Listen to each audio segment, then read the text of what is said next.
Mr. President, here we are again. Another unnecessary crisis. A proposal that maintains the status quo. Very little time to read and evaluate the bill. In fact, we still don't have a final version of the text. No time to explain it to our constituents. This is Washington at its worst. It's exactly the kind of thing the American people are fed up with, and exactly why several colleagues and I began this effort to delay and defund Obamacare back in July. It appears that this particular fight will end much the same way Obamacare began, in a last-minute deal negotiated in back rooms, then forced on Congress and on the American people.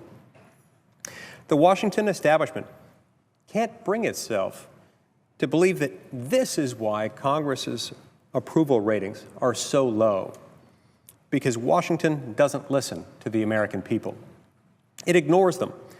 And when the American people can no longer be ignored, the administration shuts down national parks, blocks veterans from going to their own memorials, uses the IRS to target certain groups, and holds hostage critical funding for cancer research, low-income women and children, veterans' health benefits, border security, and our National Guard.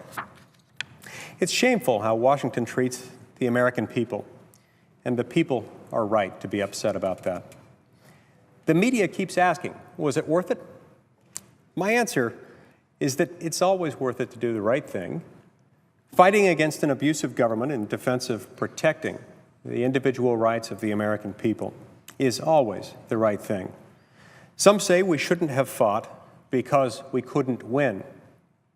But this country wasn't built by fighting only when victory was absolutely certain. In fact, some of the most important victories in our history were the result of fighting battles against significant odds. And even if victory seemed difficult or seemed impossible, that wouldn't excuse me or anyone else from doing the right thing. Avoiding difficult battles, after all, is how we end up in this kind of mess. A government with $17 trillion in debt that we add to it at a rate close to $1 trillion a year, out of control spending, a broken entitlement system, a tax code that no one understands, all because Washington is willing to act only when there is guaranteed political gain. When the avoidance of political risk becomes our dominant motivation, only the Washington establishment wins, and the American people lose. Furthermore, in Washington, victories are rarely immediate, and very few end up being permanent. Obamacare wasn't enacted overnight, and it won't be repealed overnight. We must remind the American people of the harmful effects of this law at every opportunity if we're ever going to see it repealed.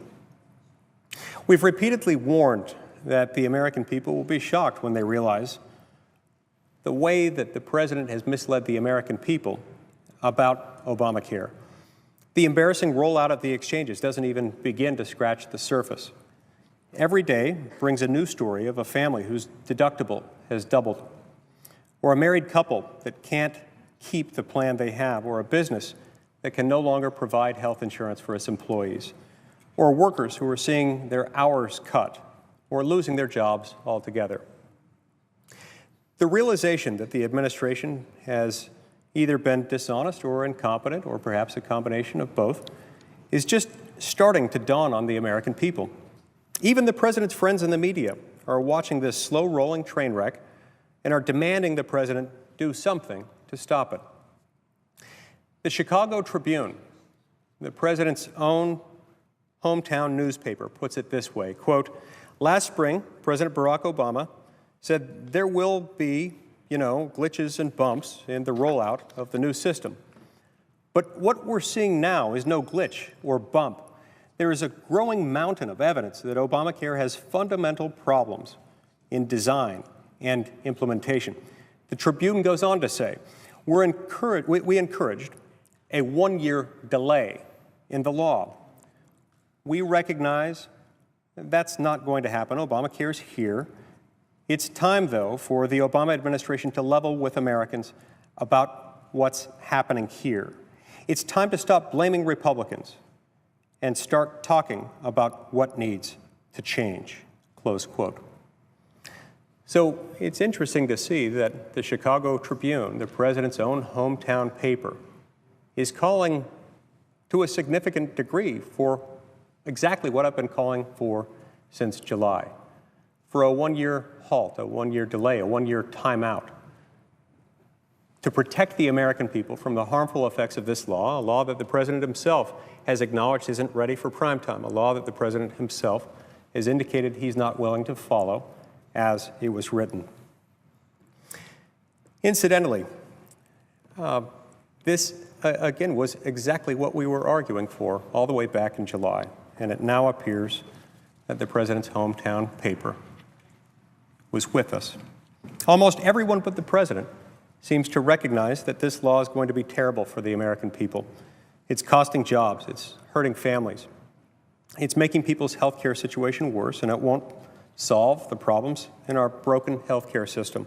And let me be clear, there will be very real consequences for people in both parties as a result of the implementation of this law.